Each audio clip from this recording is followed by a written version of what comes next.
L'eau est sans aucun doute la ressource la plus abondante sur Terre.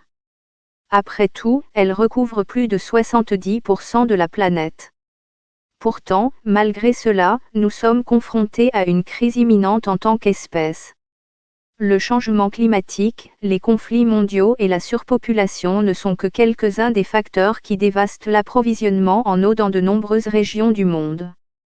Cela signifie que 2 milliards de personnes, un quart de la population humaine, n'ont pas accès à l'eau potable. Alors que la population mondiale se rapproche de plus en plus des 8 milliards d'habitants, l'attention se porte sur le développement de technologies qui peuvent aider à résoudre ce problème avant qu'il ne soit trop tard.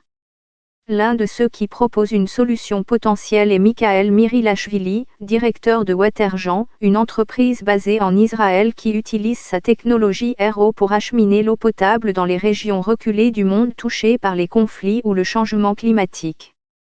Extraire de l'eau de l'air peut sembler relever de la science-fiction, mais la technologie est en fait plus simple qu'il n'y paraît.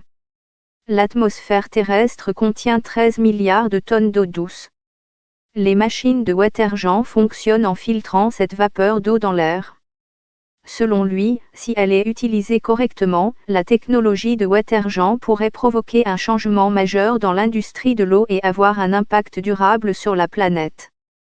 L'un des grands avantages de l'utilisation de l'eau atmosphérique est qu'il n'est pas nécessaire de construire des moyens de transport de l'eau, donc pas de souci de métaux lourds dans les tuyaux par exemple, ou de nettoyage de l'eau contaminée du sol ou de pollution de la planète avec des bouteilles en plastique.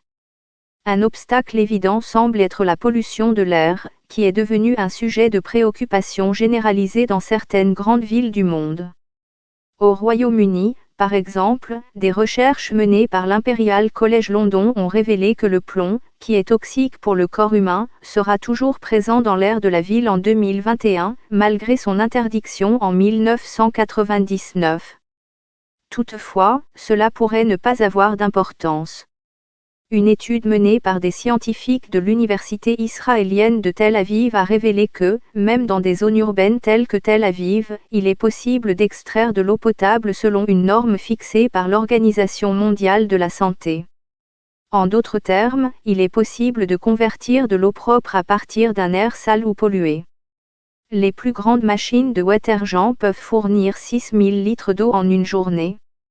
Elles ont déjà été utilisées pour soutenir des hôpitaux entiers dans la bande de Gaza et des villages ruraux d'Afrique centrale, où les habitants auraient autrement dû marcher pendant des heures pour trouver de l'eau.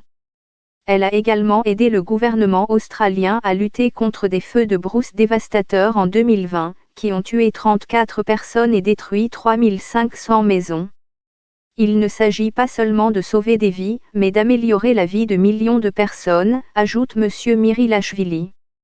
Même dans les pays développés, certaines personnes ne boivent pas d'eau potable et cela a un effet direct sur la santé et l'agriculture. Selon l'Organisation mondiale de la santé, OMS, plus de 2 milliards de personnes n'ont accès qu'à de l'eau contaminée par des matières fécales.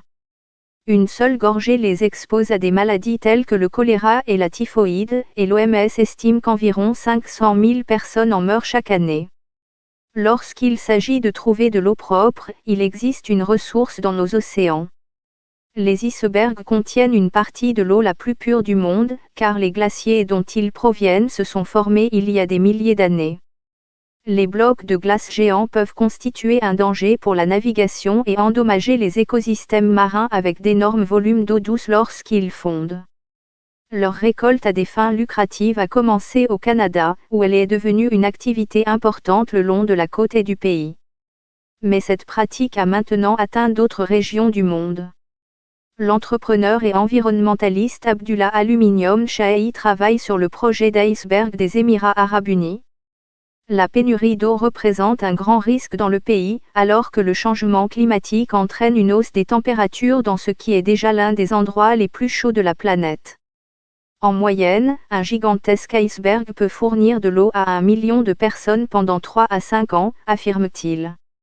Alors pourquoi ne pas profiter de ce que la nature peut nous offrir? J'espère un jour pouvoir apporter des icebergs dans la péninsule arabique. Pourtant, le voyage comporte des risques. En raison de leur taille, les icebergs peuvent se renverser pendant le transport et provoquer des accidents mortels. Ils doivent également être enveloppés dans un matériau isolant spécialement conçu pour réduire leur taux de fonte pendant le voyage. Il n'est donc pas surprenant que le processus puisse être coûteux. Le projet AE Iceberg commencera par récolter un iceberg plus petit et l'emmènera à Perth en Australie occidentale ou au Cap en Afrique du Sud. Le coût estimé est de 60 à 80 millions de dollars et le projet complet coûtera probablement entre 150 et 200 millions de dollars, déclare M. Aluminium Shai. Si la récolte des icebergs n'est pas encore au point, il existe d'autres méthodes plus fiables pour utiliser les océans du monde. Dans le passé, de nombreuses civilisations ont retiré le sel de l'eau de mer, un processus appelé dessalement en utilisant la chaleur. De nos jours, la désalinisation se fait par osmose inverse de l'eau de mer. Certains gouvernements possèdent des usines de dessalement qui fournissent de l'eau à la population, tandis que d'autres font appel à des entreprises privées pour les exploiter. Le géant fournisseur d'eau DuPont, basé dans le Delaware, traite 25 millions de gallons américains, 94 millions de litres, d'eau chaque minute dans ses usines du monde entier. Le procédé permet à l'eau de passer à travers un filtre tandis que les sels sont séparés. Il en résulte deux flux, l'un contenant de l'eau potable et l'autre des concentrations élevées en sel, explique Vernica Garcia Molina, chef de marché mondial de DuPont Water Solutions.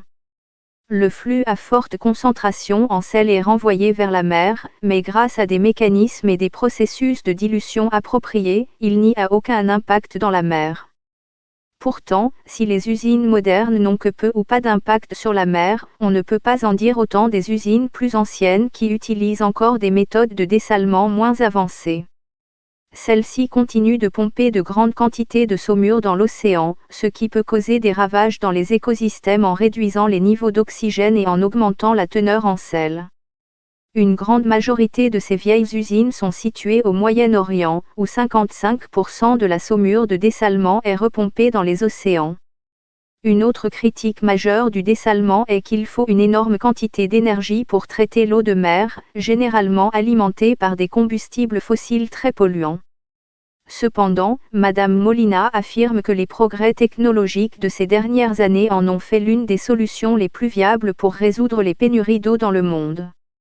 L'énergie requise pour l'osmose inverse de l'eau de mer a été réduite de plus de 3 fois au cours des dernières décennies et aujourd'hui, elle consomme 4 à 5 fois moins d'énergie que les anciens procédés thermiques, ajoute-t-elle.